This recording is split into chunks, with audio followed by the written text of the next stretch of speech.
O presidente do Supremo Tribunal Federal, ministro Dias Toffoli, adiou o julgamento de 3 ações que discutiriam de forma definitiva a possibilidade da prisão após condenação em segunda instância. A autora de uma das ações a serem julgadas, a OAB, Ordem dos Advogados do Brasil, pediu mais tempo para analisar o processo após a troca da sua diretoria que aconteceu no começo do ano. O julgamento estava marcado para a próxima quarta-feira, dia 10, e agora não há uma data definida para que seja debatido. Atualmente, o entendimento do Supremo é na permissão da prisão após condenação em segunda instância, mesmo que ainda seja possível o recurso em instâncias superiores. Vamos lá, de volta, Vera Magalhães, de Boston. Pois é, de Boston e no mesmo hotel do presidente do Supremo, Dias Toffoli, Silvio, a quem eu já encontrei aqui.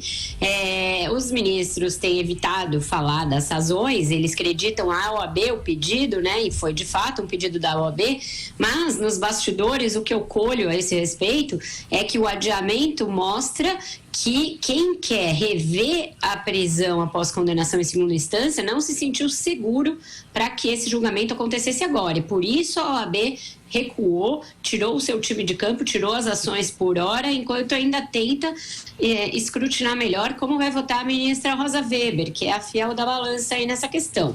Vamos lembrar para o nosso ouvinte, para quem nos acompanha por imagens. Rosa Weber, quando as discussões de mérito a esse respeito aconteceram, votou com aqueles que acham que a prisão só deve acontecer após o trânsito final em julgado, ou seja, após toda a interposição de todos os recursos. Na última vez, no entanto, em que o Supremo discutiu a questão, que foi no HC do Lula em meados do ano passado, ela surpreendeu e disse, olha, no mérito eu penso desta maneira, mas nós temos uma jurisprudência que é recente, de 2016, não é bom para a segurança jurídica do país que se mude a jurisprudência com um prazo tão curto, então eu vou votar com a maioria que entendeu pelo cumprimento da pena de prisão. Ela negou o habeas corpus do Lula, não era uma discussão de mérito, mas ela votou com aqueles que eram a favor do cumprimento imediato da pena, da execução provisória da pena.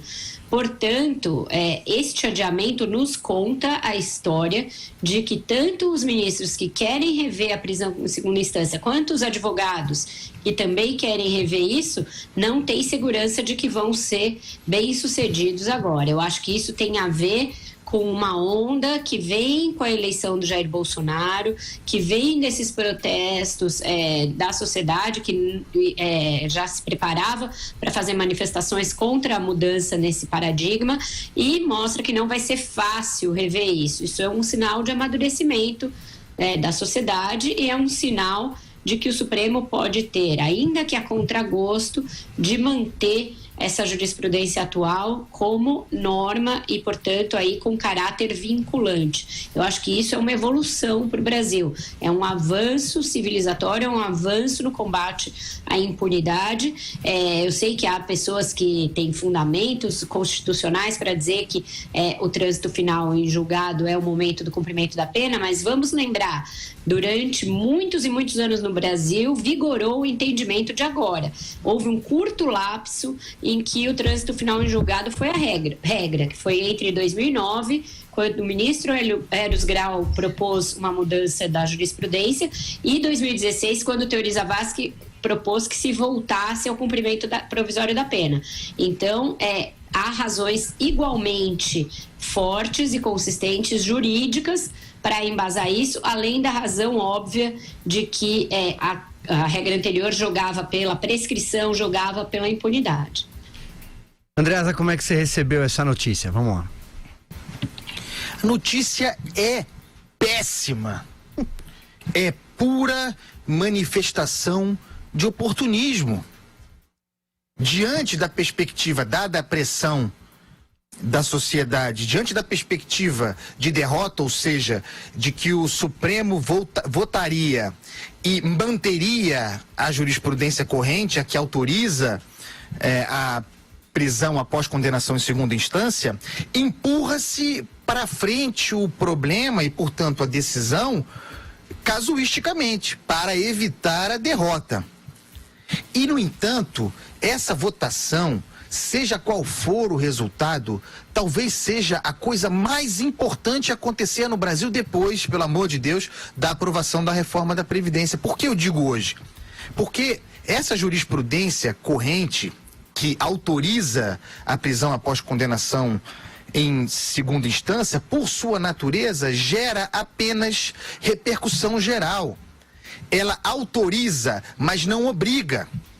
Essas ADCs, seja qual for o resultado, teriam, por sua natureza, efeito vinculante, portanto, obrigando a cadeia judiciária a, uma vez condenado em segunda instância, prender o sujeito.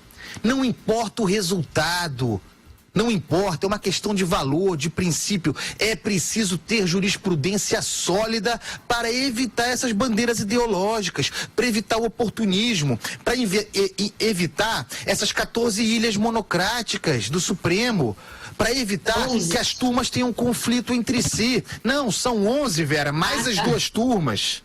E mais o plenário, né? São 14.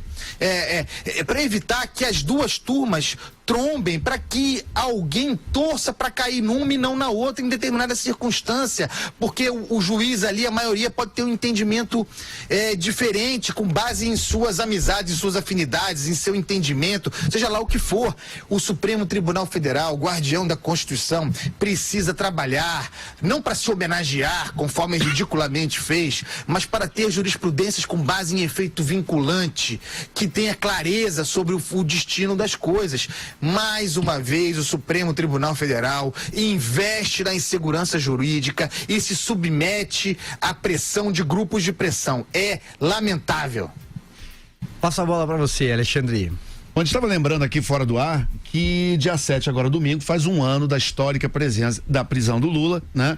E julgado em segunda instância, e a gente tem que, na verdade, eu concordo com o que a Vera falou, a gente está precisando realmente mudar a população no voto do ano passado, claramente deu essa mensagem, que não aguenta mais essa ideia do abolicionismo penal, essa falsa ideia de que o Brasil prende demais. Não prende, pelo contrário, prende de menos. Você tem muito jogo de estatística em relação às prisões, porque se considera sempre nessas contas a prisão domiciliar, o semiaberto, como se fosse uma prisão, um semiaberto que o preso passa o dia inteiro trabalhando fora da prisão e só dorme na prisão, né? Quer dizer, a gente paga o hotel dele para ele dormir, mas basicamente ele está na rua com um monitoramento muito precário de onde ele está, o que ele está fazendo, enfim.